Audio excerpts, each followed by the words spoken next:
જય શ્રી કૃષ્ણ મિત્રો, હું છું અસ્મિતાબેન મંગલપરા. મારા રસોડામાં તમારું સ્વાગત કરું છું. આજે આપણે બનાવશું હળદળિયું રાયતું. તો ચાલો બનાવીએ. હળદળિયું રાયતું બનાવવા માટે મેં 2 નંગ કેળા લીધા છે અને રાઈનો ગોળો લીધો છે 1 ચમચી, ઈ મેં વાટીને લીધો છે. એક આપણે મરચું લીધું છે અને લીલા ધાણા લીધા છે અને દાડમના દાણા પણ લીધા છે અને 1 વાટકો આપણે દહીં લીધું છે. ખાટું નહીં, મોળું નહીં એવું દહીં લીધું છે અને 1 ચમચી આપણે ખાંડ લીધી છે. તો આપણે પહેલા મરચાને કટ કરી લેશું.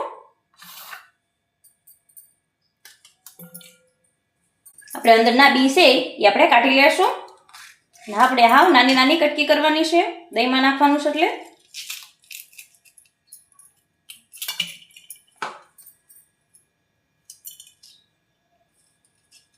આવી રીતે આપણે ઝીણી ઝીણી કટકી કરશું.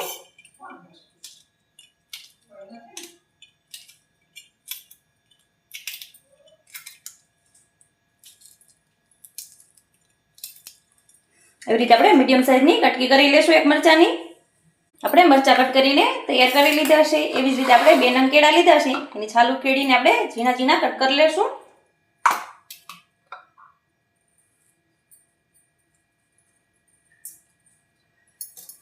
આપણે 4 કરશું, વચ્ચે પણ આવી રીતે ઝીણા ઝીણા કટ કરશું એટલે દહીંમાં ભળી જાય.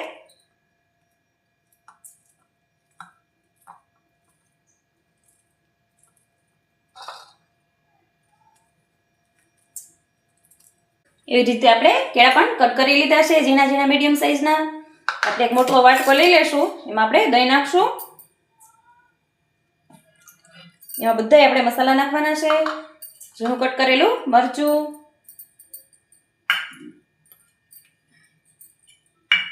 આપણે કેળા કટ કર્યા હતા એ પણ નાખી દેશું. એનો સ્વાદ ખૂબ જ સરસ આવે છે. આ સ્પેશિયલ સાતમના દિવસે જ બનાવવામાં આવે છે. તેથી આપણે શાકને એવું કંઈ બનાવવાનું ન હોય તેથી આપણે હળદળિયું રાયતું બનાવીશું. ખાવામાં ખૂબ જ ટેસ્ટી અને સ્વાદવાળું હોય છે. આપણે દાડમના દાણા નાખ્યા હતા, આપણે રાઈનો ગોળો લીધો હતો એ પણ નાખી દઈશું. મેં થોડોક વાટીને લીધો છે.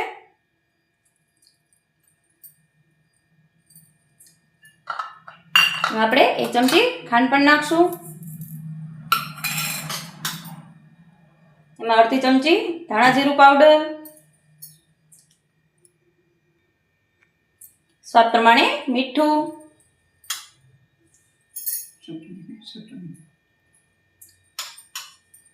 અને લીલા ધાણા લીધા હતા એ પણ નાખી દેશું અને સરસ રીતે બધું મિક્સ કરી લેશું.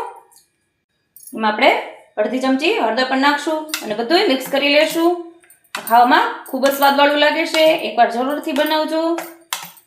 આની સાથે આપણે થેપલા કે પૂરી બનાવી હોય ત્યારે ખાવાની ખૂબ જ મજા આવે છે. બધું આપણે સરસ રીતે મિક્સ કરી લેશું. આ હળદળિયું રાયતું આપણે સ્પેશિયલ સાતમના દિવસે જ બનાવીએ છીએ અને બધી બહેનો સાતમ રહેતા જ હશે તો સ્પેશિયલ આવી રીતે બનાવશો તો ખાવાની ખૂબ જ મજા આવશે. થેપલા કે પરોઠા સાથે કે પૂરી સાથે જ્યારે આપણે ટાઢું ખાવાનું હોય તમે એકવાર આવી રીતે રાયતું જરૂરથી બનાવજો. બધાની ઘરે દહીં તો સાતમને દિવસે હશે. એવું સ્વાદવાળું બનીને તૈયાર થાય છે. હું તમને બતાવું પૂરીમાં લઈને, જોઈ શકો છો એકદમ ટેસ્ટી અને સ્વાદવાળું બનીને તૈયાર થાય છે. જો મારો વિડીયો તમને ગમ્યો હોય તો વિડીયોને લાઈક, શેર અને સબસ્ક્રાઈબ જરૂરથી કરી દેજો.